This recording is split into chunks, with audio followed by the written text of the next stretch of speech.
The massive exhibition hall on Kepler Prime stretched for miles in every direction, its crystal ceiling showing the swirling nebula that painted the planet's sky in shades of purple and gold. Thousands of beings from across the galaxy wandered between displays of the most advanced military technology ever assembled. The air hummed with energy fields and the soft chatter of universal translators converting hundreds of languages into understandable speech.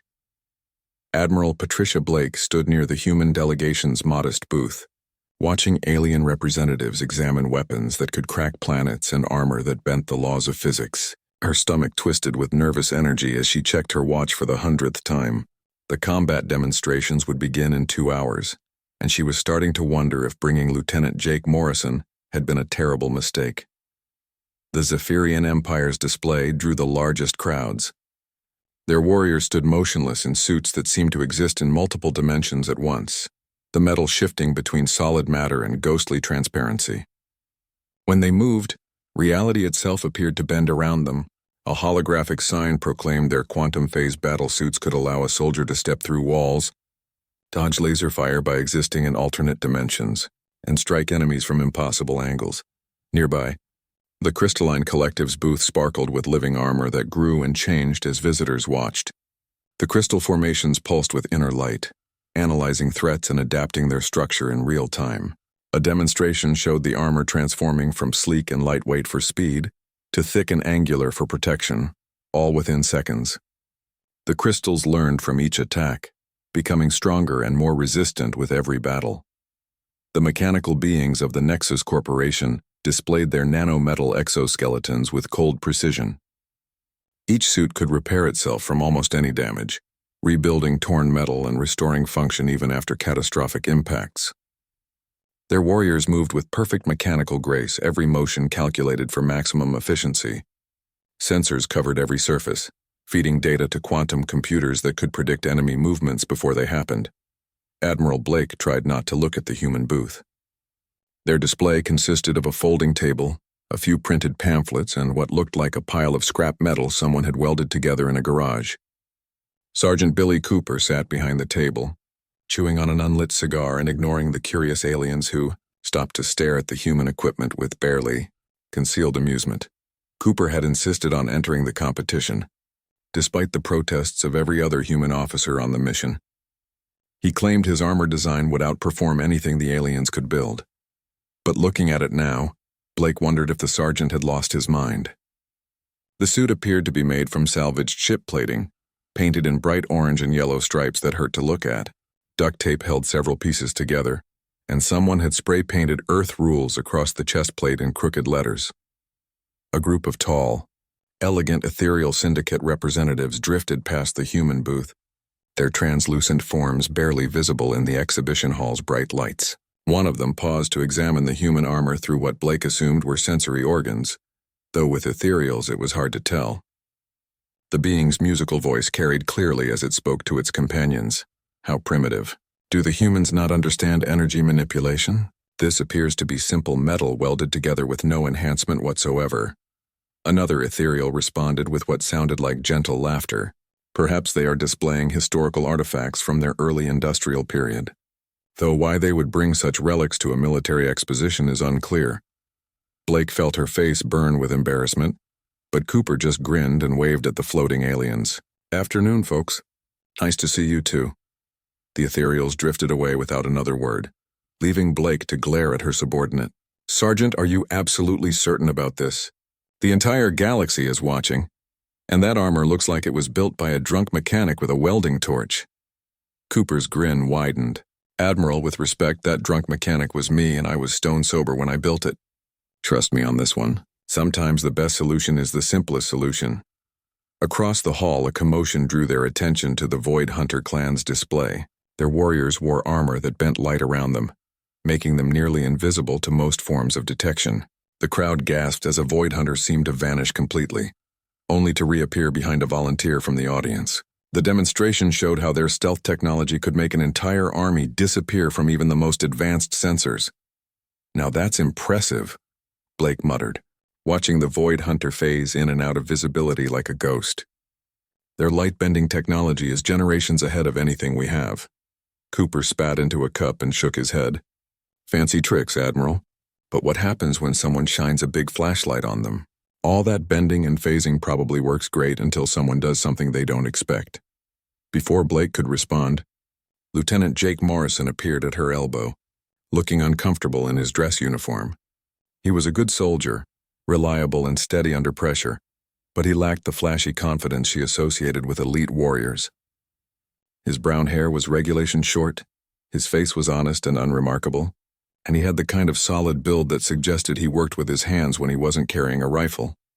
Admiral, are you sure about this? I mean, I appreciate the faith in me, but some of these alien warriors look like they could bench press a tank, and their equipment makes our stuff look like it came from a junkyard. Blake studied the young officer's face and saw the same doubt she felt.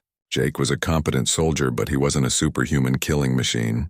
He was just a regular guy from Ohio who had volunteered for off-world duty because the pay was better than staying on Earth. The idea of putting him in Cooper's improvised armor against the galaxy's most advanced warriors seemed increasingly insane. Lieutenant, I'll be honest with you, I'm having second thoughts too. But Sergeant Cooper seems convinced his design will work. And frankly, we need to make some kind of showing here. The other species are starting to question whether humans deserve a seat at the galactic table. Cooper stood up from his chair and walked over to the armor, running his hand along the crude welding seams with obvious pride. Jake, let me tell you something about this suit. It might not look pretty, but every piece was chosen for a reason. This plating came from a heavy transport that survived atmospheric entry without shields. These joints are from construction mechs that worked in asteroid mining for 20 years without maintenance. The power system is so simple a child could operate it. And if something breaks, you can fix it with basic tools. Jake examined the armor more closely, noting the heavy construction and practical design. Up close, he could see that while it looked crude, the workmanship was actually quite solid. Every joint was properly reinforced, every connection was secure, and the whole thing radiated the kind of durability that came from honest engineering, rather than flashy innovation. How much does it weigh? Jake asked, hefting one of the arm pieces. Cooper grinned. About twice as much as it should, which means it'll hit twice as hard when you punch something with it. The aliens all seem focused on making their armor lighter and faster. I figure if you're going to get in a fight, you might as well bring enough armor to win it. The announcement echoed across the exhibition hall that combat demonstrations would begin in 1 hour. Alien warriors began moving toward their preparation areas, their advanced equipment humming and glowing with exotic energies. Jake looked at the human armor one more time, then at Admiral Blake, then back at the armor. Well, he said finally, I've been in worse situations. At least this time I'll have armor, even if it does look like it was made from spare parts. Cooper slapped him on the back hard enough to rattle his teeth. That's the spirit, Lieutenant. Remember, you're not representing just Earth today. You're representing the idea that sometimes the old ways are the best ways. Now let's get you suited up and show these fancy aliens what human engineering can do. The combat arena buzzed with excitement as thousands of alien spectators filled the floating observation platforms that surrounded the testing ground. Jake Morrison stood in the preparation area, feeling the weight of Cooper's armor settling on his shoulders like a familiar burden. The suit was even heavier than he had expected, but strangely comfortable in its simplicity. No complex systems to monitor, no energy readings to track, just solid metal between him and whatever the galaxy wanted to throw at him. Admiral Blake watched from the human delegation's viewing box as Jake walked onto the arena floor alongside warriors from a dozen different species. The contrast was striking and embarrassing. The Zephyrian competitor moved like liquid mercury, his quantum phase suit shifting between states of matter with each step. The crystalline collective's champion sparkled with inner light, her living armor already analyzing the arena and adapting to the environment. The Nexus Corporation's mechanical warrior calculated each movement with perfect precision, sensors sweeping the area and feeding data to quantum processors. Then there was Jake, clanking across the floor like a walking junkyard, leaving small scratches in the arena's polished surface with each heavy step. Alien voices filled the air with what the universal translators rendered as laughter, though Jake suspected the original sounds were probably much less friendly.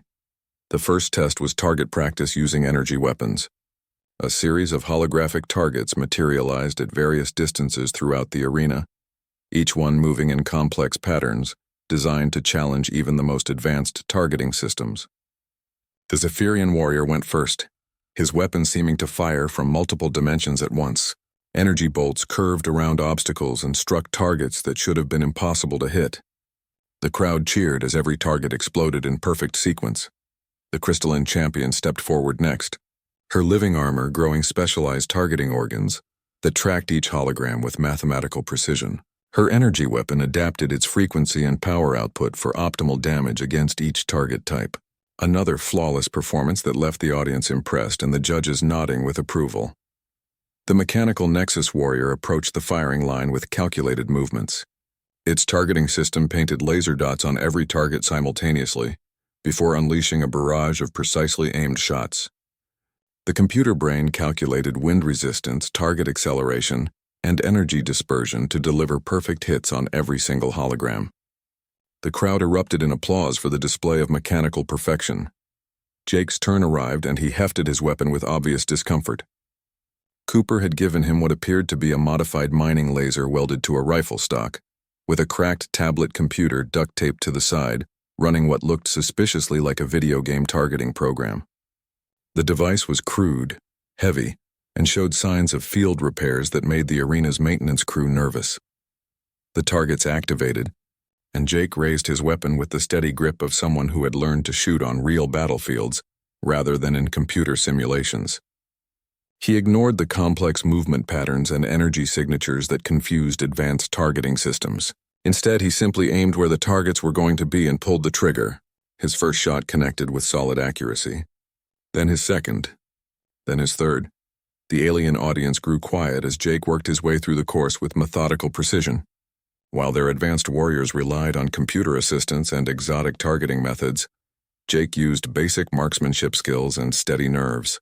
When the Zephyrian's multi-dimensional targeting system struggled with targets that existed in normal space, Jake simply aimed and fired. When the crystalline warrior's adaptive systems tried to calculate optimal strategies, Jake kept shooting with reliable consistency.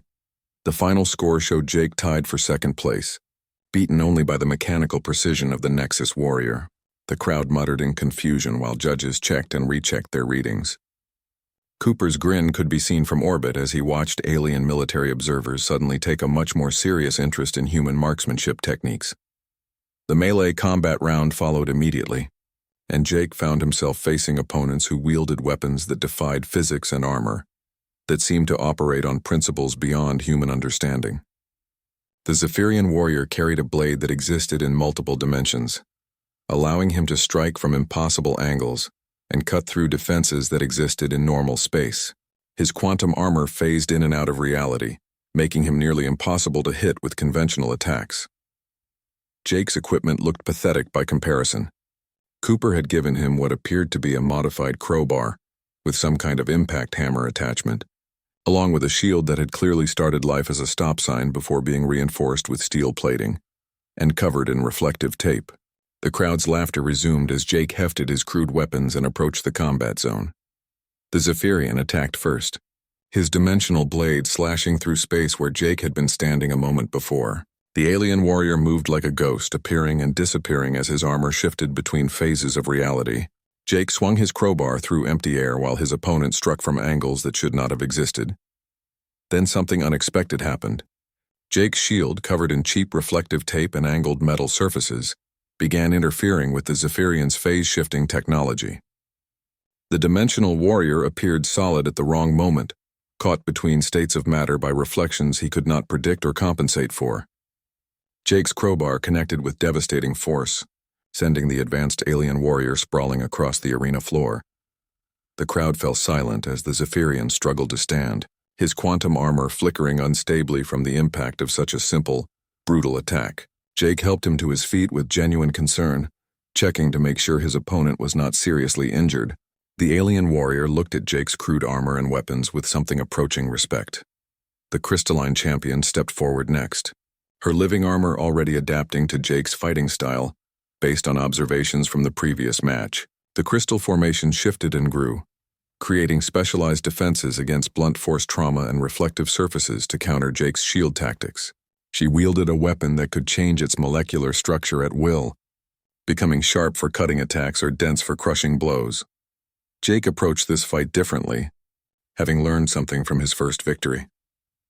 Instead of trying to match her adaptive capabilities, he focused on doing things that made no tactical sense. He threw his shield at her feet, not aiming for her body but creating obstacles that her predictive systems had not anticipated. He switched his grip on his crowbar randomly, making his attack patterns impossible to analyze and counter. The crystalline warrior's armor began adapting to strategies that Jake abandoned as soon as she developed counters for them. Her living crystal became confused, trying to defend against attacks that never came while leaving her vulnerable to the simple, direct blows that Jake actually delivered. When her weapon adapted to cut through his armor, Jake simply hit her weapon with his crowbar until it stopped working properly. The mechanical Nexus warrior observed both previous fights with computer-enhanced analysis, calculating Jake's combat patterns and developing optimal counter strategies. Its armor could repair damage faster than most weapons could inflict it, and its precision strikes were designed to disable opponents without causing unnecessary harm. The machine warrior moved with perfect efficiency, every action calculated for maximum effectiveness. Jake faced this final opponent with growing confidence in Cooper's simple philosophy. When the Nexus warrior's computers tried to predict his next move, Jake did something completely random instead. When its repair systems worked to fix damage, Jake hit different parts of the armor faster than the repairs could keep up. When its precision strikes targeted his armor's weak points, Jake simply absorbed the hits and kept fighting. The decisive moment came when the mechanical warrior attempted to download Jake's combat data for analysis. Jake responded by grabbing the warrior's data port and yanking out the connecting cable with his bare hands. The advanced combat systems crashed immediately, leaving the Nexus warrior standing helplessly while Jake delivered a gentle tap that sent it toppling over. 3 victories in a row left the arena in stunned silence. Jake stood in the center of the combat zone, his crude armor dented and scratched but still functional, while some of the galaxy's most advanced warriors picked themselves up from the floor around him. Admiral Blake stared in amazement as alien military. Observers began taking urgent notes and requesting detailed information about human combat doctrine. Cooper just smiled and started preparing for the underground tournament he knew would come next. The word spread through the exposition like wildfire carried on quantum winds. In the shadowy areas beneath the main exhibition halls, where wealthy aliens conducted business away from official oversight, gambling networks buzzed with excitement about the strange human warrior who had defeated 3 advanced opponents with what appeared to be scrap metal and determination. Credit transfers flowed through encrypted channels as beings who had never heard of. Earth began placing increasingly large bets on whether the primitive armor could continue its impossible winning streak. Captain Rick Hayes moved through the underground gambling dens with the practiced ease of someone who had spent years in intelligence work. His casual clothes and friendly demeanor made him nearly invisible among the mix of alien species who gathered in the lower levels to conduct business that their governments would prefer to ignore. He listened to conversations in dozens of languages, while his hidden recording devices captured valuable intelligence about military capabilities and tactical weaknesses. The betting was getting serious. Hayes watched a crystalline collective merchant transfer enough credits to buy a small moon, as he wagered on Jake's chances against a void hunter in single combat. Across the room, a group of ethereal syndicate nobles debated the tactical implications of armor that succeeded through simplicity rather than sophistication. Even the normally conservative Nexus Corporation representatives were placing quiet bets through intermediaries. Hayes made his way back to the human delegation's quarters and found Admiral Blake pacing nervously while Jake sat at a small table, methodically cleaning his crude weapons with basic maintenance supplies. Cooper was making mysterious adjustments to the armor, adding what appeared to be additional layers of reflective tape and installing small battery-powered fans in strategic locations. Admiral, we have a situation developing, Hayes reported quietly. The underground betting circuits are going crazy over Jake's victories. Some very wealthy aliens are wagering serious money on whether human technology can continue to outperform their advanced systems. More importantly, I'm picking up intelligence chatter suggesting that several military organizations want to study our combat methods. Blake stopped pacing and looked at Hayes with concern. Is this good news or bad news, Captain? Because right now I'm having trouble telling the difference. Could be both, ma'am. The good news is that we're getting attention and respect from species that have been treating humanity like primitive newcomers. The bad news is that some of this attention might not be the kind we want. I've heard rumors about an unofficial tournament being organized in the lower levels, with competition that makes today's matches look like training exercises. Jake looked up from his weapon maintenance with mild curiosity. What kind of competition are we talking about, Captain? Hayes pulled out his portable datapad and showed them surveillance footage from the underground areas. The kind where warriors fight for more than just prizes, Lieutenant. I've identified combatants from species that specialize in warfare, including some that aren't officially part of the galactic community. If you enter this tournament, you'll be facing opponents whose entire civilization revolves around combat. Cooper finished adjusting a cooling fan and grinned at the group. Sounds like exactly what we need to really test this armor design. Jake, what do you think? Ready to show these aliens what happens when they underestimate human engineering? Jake considered the question while he reassembled his modified mining laser. The weapon was simple but effective, requiring no complex maintenance or exotic power sources. He had grown comfortable with its weight and reliability during the official matches. I suppose if we're going to prove that human methods work, we should prove it against their best fighters, not just their exhibition teams. Blake weighed the risks against the potential benefits of gathering more intelligence on alien military capabilities. The underground tournament would put Jake in serious danger, but it would also provide unprecedented access to combat techniques and technologies that Earth's military needed to understand. Captain Hayes, can you guarantee Jake's safety if he enters this tournament? No, ma'am, I cannot.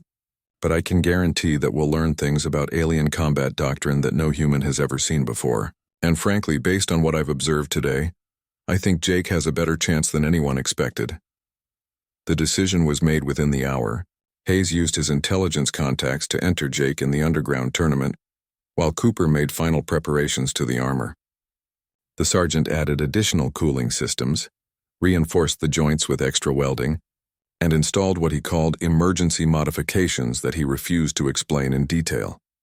Jake found himself in a preparation chamber carved from the living rock beneath Kepler Prime's surface, surrounded by warriors from species he had never encountered. A massive Brutarch warrior sharpened claws that could slice through battleship armor, while his natural carapace shifted and hardened in preparation for combat. Nearby, a venom-sect assassin tested poison dispensers built into sleek armor that made no sound when she moved.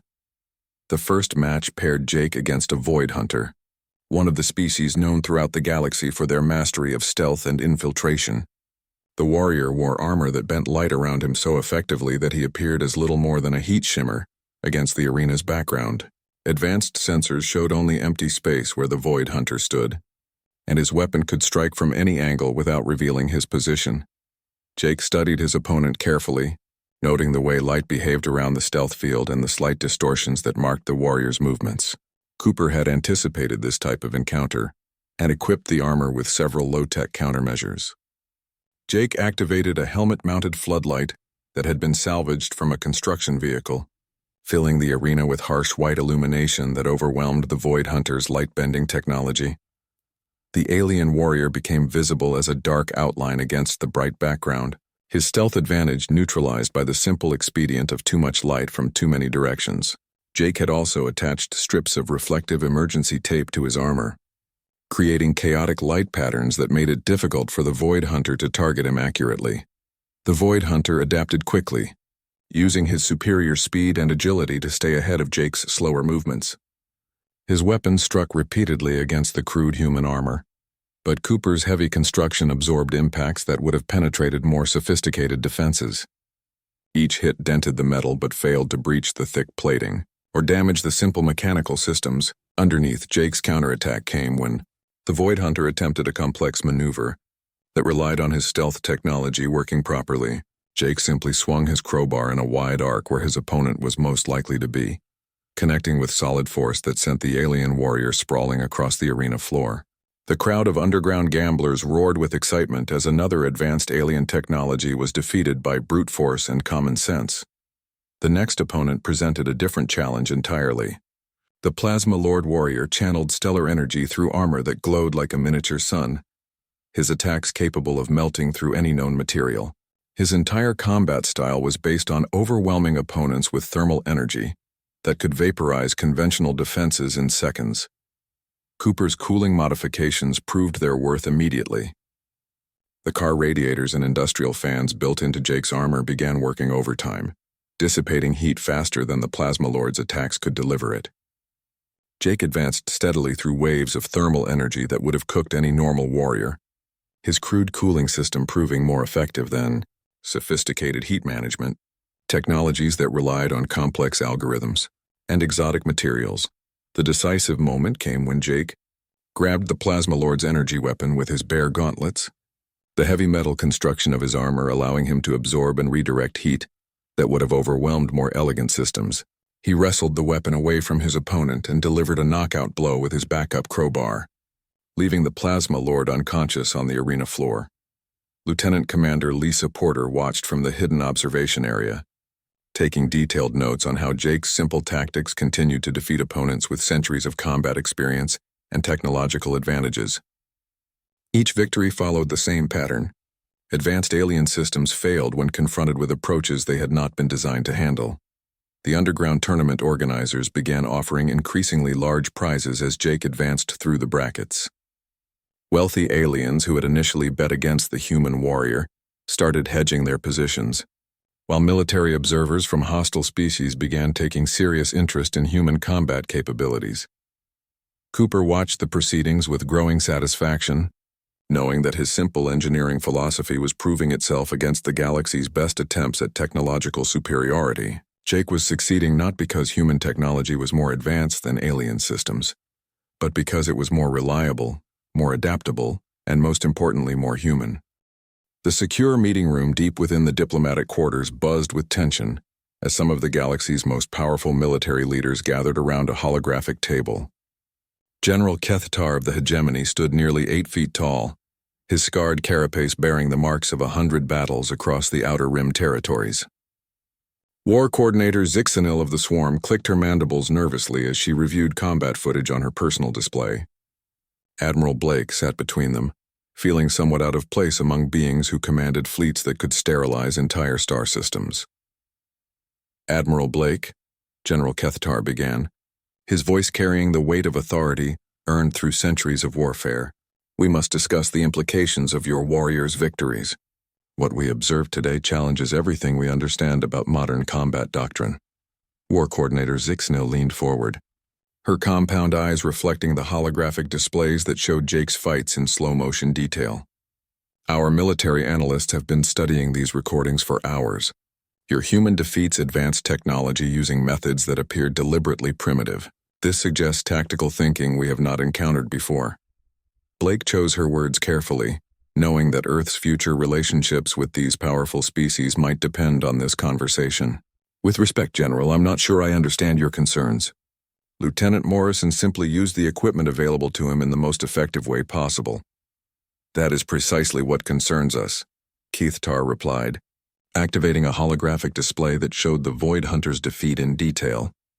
Your warrior neutralized stealth technology that has dominated battlefields for thousands of years by using a simple floodlight.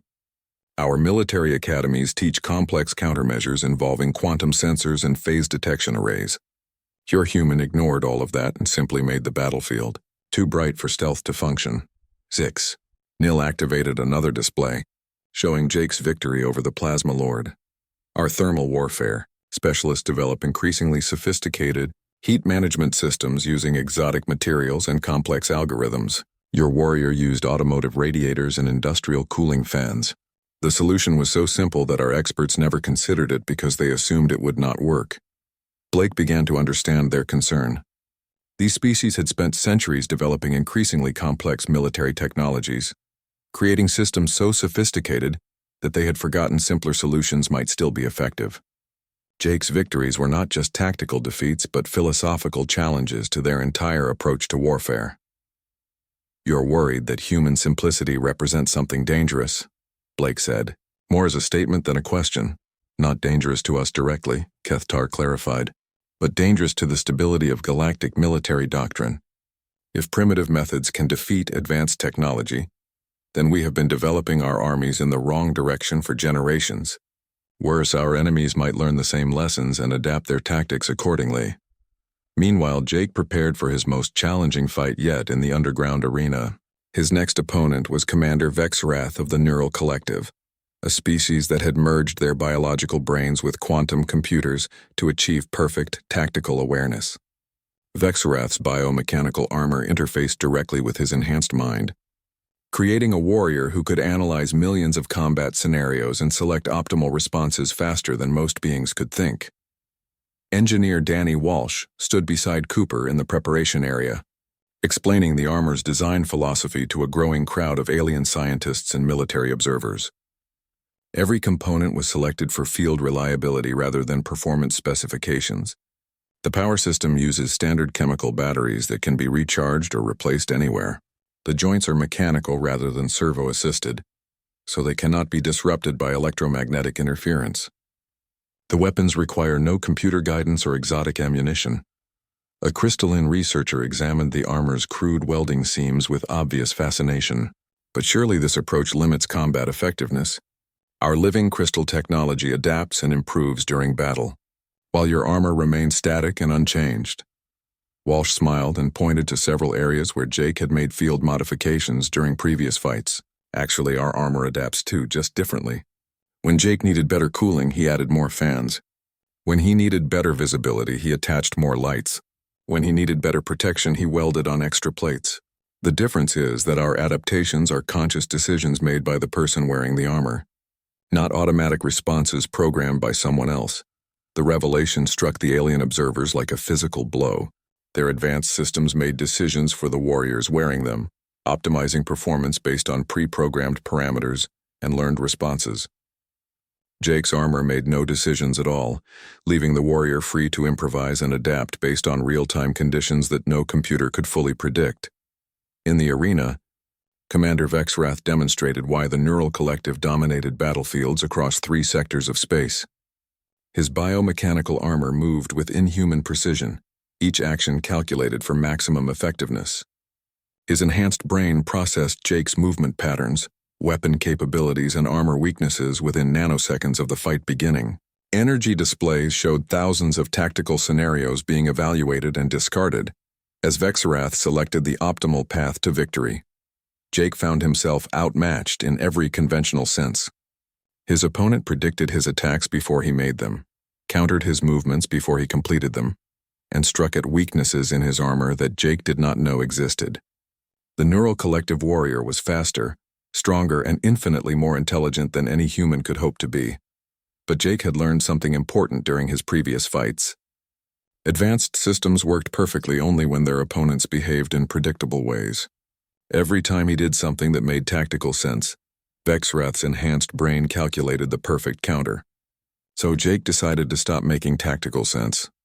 In the middle of the fight, with Vexwrath pressing his advantage with calculated precision, Jake did something completely irrational. He removed his helmet and threw it at his opponent's feet. The act was tactically suicidal, leaving his head unprotected and removing his communication systems and targeting assistance. Vexwrath's enhanced brain crashed trying to process such an apparently senseless action. His quantum computers had modeled every possible tactical scenario, but none of their programming included deliberate self-sabotage as a viable combat strategy. The Neural Collective warrior stood frozen for several critical seconds while his biological and mechanical systems tried to reconcile Jake's behavior with their understanding of rational combat doctrine. Jake used those seconds to close the distance and deliver a decisive blow with his backup weapon, a modified pipe wrench that Cooper had insisted on including in his equipment loadout. The simple tool connected with Vexwrath's armor at precisely the right angle to disrupt his biomechanical interfaces, causing a cascade failure that left the enhanced warrior helpless on the arena floor. The crowd of underground gamblers fell silent as they watched the galaxy's most sophisticated warrior defeated by what appeared to be a maintenance tool wielded by someone who had just removed his own protective equipment in the middle of combat. Alien military observers began furiously revising their estimates of human combat capabilities, while others quietly started placing bets on Jake to win the entire tournament. Admiral Blake received urgent communications from Earth Command requesting detailed reports on the Tactical implications of Jake's victories. Intelligence services from friendly species began offering substantial payments for access to human combat training programs. Even hostile governments started showing interest in understanding how primitive methods could defeat their most advanced warriors. Cooper just grinned and began preparing Jake's equipment for the championship match, knowing that the real test was still ahead. The tournament's final opponent would be Apex Prime, a synthetic being whose armor represented the absolute pinnacle of artificial intelligence and adaptive technology. If Jake could defeat that ultimate expression of technological sophistication, it would prove once and for all that sometimes the simplest solution really was the best solution. The galaxy held its breath as Jake prepared to face a machine that had never known defeat. The championship match was broadcast across thousands of worlds as beings throughout the galaxy watched a human in improvised armor prepare to face the ultimate expression of technological warfare. Apex Prime stood at the opposite end of the arena like a monument to artificial perfection, his sleek armor incorporating the finest achievements of dozens of advanced civilizations. The synthetic being had never known defeat in over 3 centuries of combat. His artificial mind capable of learning and adapting to any strategy or weapon system ever developed. Jake Morrison stood in his corner of the arena, Cooper's crude armor looking more battered than ever after the series of underground fights. New dents covered the metal plating, the bright paint was scratched and faded, and several pieces of duct tape had been added to hold damaged sections together. Yet somehow the armor still functioned perfectly, its simple mechanical systems requiring nothing more than basic maintenance to keep working. Admiral Blake watched from the diplomatic viewing area alongside military leaders from across the galaxy. The betting had reached astronomical levels as species that had never heard of Earth just hours ago wagered their national treasuries on whether primitive human technology could defeat the most advanced combat system ever created. The implications went far beyond simple gambling, as the outcome would influence military spending and tactical doctrine for generations to come. Apex Prime moved with fluid grace as the match began, his armor surface rippling like liquid mercury as it analyzed Jake's equipment and combat history. The synthetic warrior's artificial mind processed every fight Jake had ever been in, identifying patterns and weaknesses that even Jake himself was unaware of. Advanced sensors mapped the crude human armor down to the molecular level, calculating stress points and failure modes with mathematical precision. The first exchange lasted nearly an hour, as Apex Prime systematically tested Jake's capabilities while his armor adapted to every attack pattern the human could produce. When Jake swung his crowbar, the synthetic warrior's armor hardened at the point of impact and absorbed the force harmlessly. When Jake activated his floodlights, Apex Prime's optical systems adjusted automatically to maintain perfect visibility. When Jake used his reflective tape to create confusing light patterns, the artificial mind simply filtered out the distractions and focused on the real threats. Jake found himself being slowly pushed back across the arena as Apex Prime's armor became more efficient with each passing minute. The synthetic warrior learned from every blocked attack and every successful defense, building an increasingly complete model of human combat capabilities.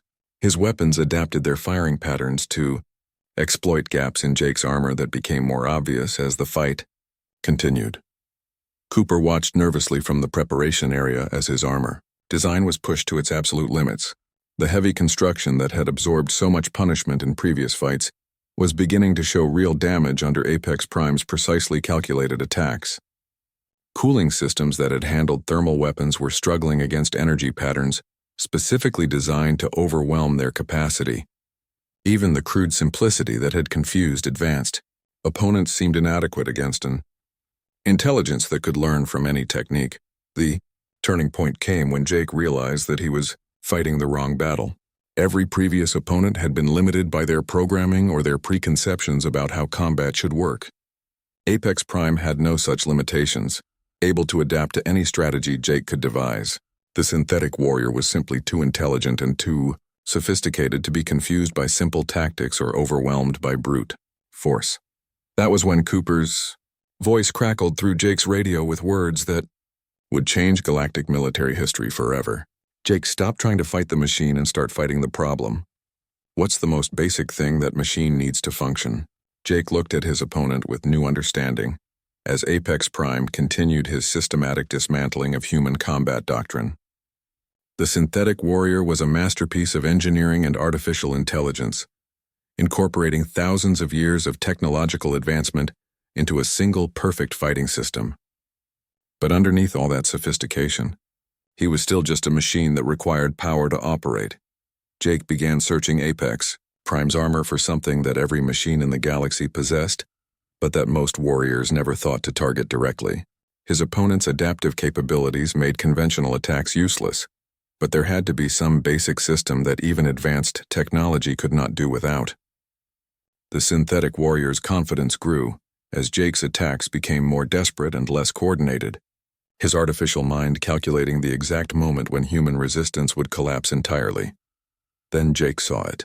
A small panel on Apex Prime's back bore warning symbols in 12 different languages, marking the location of the primary power coupling that fed energy to the armor's main systems. The panel was protected by sophisticated security measures and redundant backup systems, but it was still a physical connection that could be disrupted by simple mechanical force.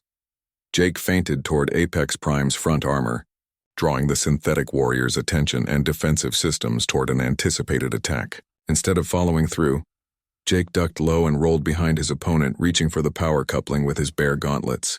Apex Prime's sensors detected the movement immediately and began calculating countermeasures, but his artificial intelligence had made the same mistake. As every previous opponent, the synthetic warrior expected Jake to use some kind of sophisticated technique to bypass the security systems or hack the power grid through electronic warfare. Instead, Jake simply grabbed the main power cable in both hands and yanked it free from its housing with brute mechanical force. Thousands of years of technological advancement were defeated by the same approach that Cooper used to fix broken equipment in his workshop.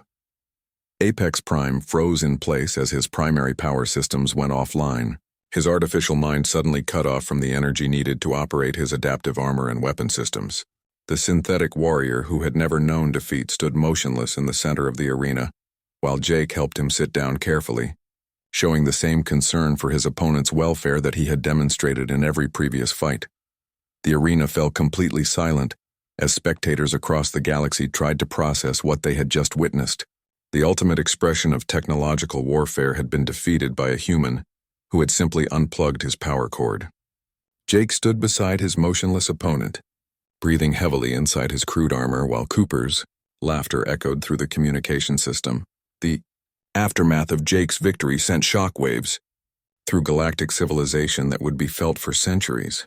Military academies that had taught increasingly complex tactical doctrines suddenly found themselves fielding questions about the value of simple solutions. Defense contractors who had built fortunes on sophisticated weapon systems watched their stock prices collapse as governments began requesting equipment that could be maintained by ordinary soldiers with basic tools. Admiral Blake found herself overwhelmed with requests from species wanting to hire human military advisors, not to learn advanced technology, but to understand the lost art of practical problem-solving. Earth went from being considered a primitive backwater to a source of military wisdom that ancient civilizations desperately needed to relearn. Trade agreements flowed in as alien governments offered their most advanced technologies in exchange for instruction in human engineering philosophy. Jake returned to Earth as the most famous warrior in galactic history, though he insisted that the real credit belonged to Cooper and his simple approach to complex problems. The sergeant found himself promoted to head a new department of practical military engineering, where his only job was to build equipment that worked reliably under the worst possible conditions. The final scene played out in Cooper's expanded workshop, where he was already working on improvements to the armor design that had conquered the galaxy. His only addition was a second roll of duct tape attached to the equipment belt, because as he told anyone who would listen, you could never be too prepared for the unexpected. On his workbench sat a dozen requests from alien governments wanting to purchase the blueprints for the dumbest armor in the galaxy. The armor that kept winning, because sometimes the best solution really was the simplest one. The galaxy had learned an important lesson about the danger of making things too complicated, and it was a lesson they would remember every time they saw a human warrior carrying a crowbar and wearing armor held together with duct tape and determination.